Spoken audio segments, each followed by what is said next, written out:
He's the Lib Dem minister who couldn't work with his Conservative boss. Norman Baker says Home Secretary Theresa May saw him as a cuckoo in the nest at the Home Office.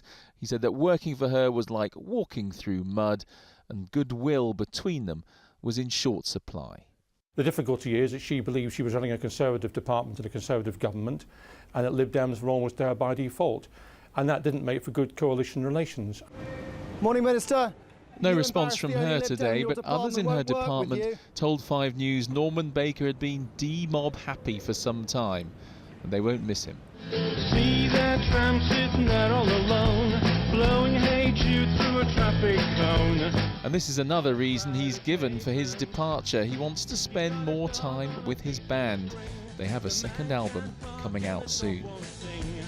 His party leaders had his own rows with the Conservatives over migration, spending cuts and last week drugs policy. But today he was deliberately not raising the stakes. Well, I'm obviously sorry to see Norman Baker go. I understand and respect the reasons that he's given for standing down as a minister. He was an outstanding minister, but these things happen, and I'll be making an announcement shortly about who will be replacing him. Thanks very much.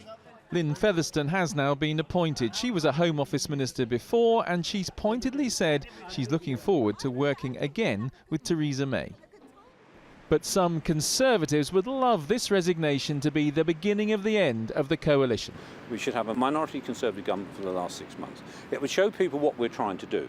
And if Labour and Liberals wanted to vote down particular measures, that would be fine. It would show the British public where they stood.